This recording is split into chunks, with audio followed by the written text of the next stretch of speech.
Rais Jakaya Mrisho Kikwete amesema serikali itazungumza na viongozi wa kimila katika baadhi ya makabila hapa nchini katika kutoa elimu ili kufuta baadhi ya mila ambazo zinamkandamiza mwanamke katika jamii, ikiwa ni njia mojawapo ya kutokomeza vitendo vya ukatili dhidi ya wanawake na wasichana nchini Tanzania na bara la Afrika. Mwanahabari wetu Fadhila Omari anaripoti kutoka Moshi.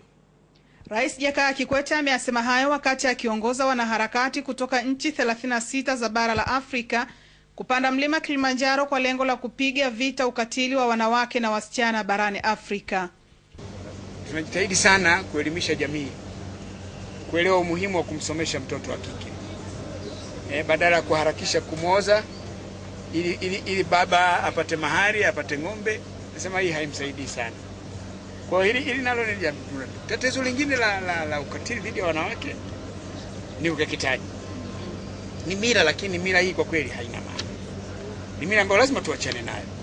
Ni lazima tuachane nayo.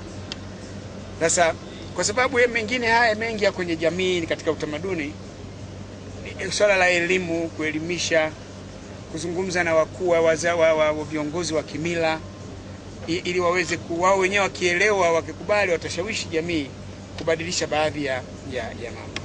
Kwa upande wake, katibu msaidizi wa Umoja wa Mataifa wa wanawake Bwana John Henry amepongeza jitihada za Rais Jakaya Kikwete kuwa rais wa kwanza barani Afrika kusaini mkataba wa kimataifa wa kupambana na vitendo vya ukatili na unyanyasaji wanawake na wasichana katika bara la Afrika.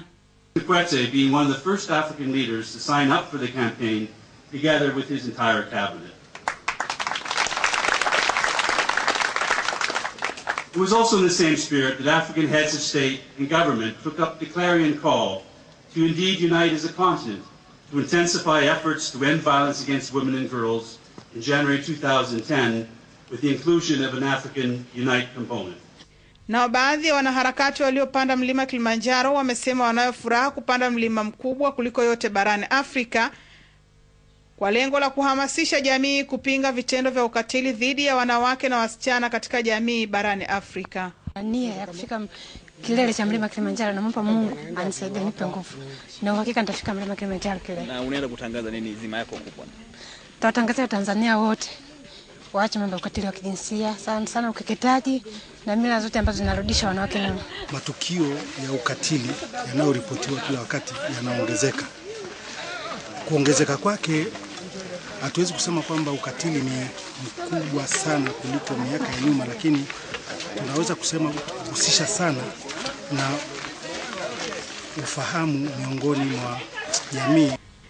Kwa mujibu wa takwimu za Shirika la Afya Duniani, zaidi ya 70% ya wanawake wenye umri kati ya miaka 15 hadi 44 wamefanyiwa vitendo vya ukatili wa kijinsia, wakiwemo wasichana milioni 3 barani Afrika kukeketwa. Nikiripoti kutoka Marangu, Moshi, mimi ni Fadhila Omari wa ITV.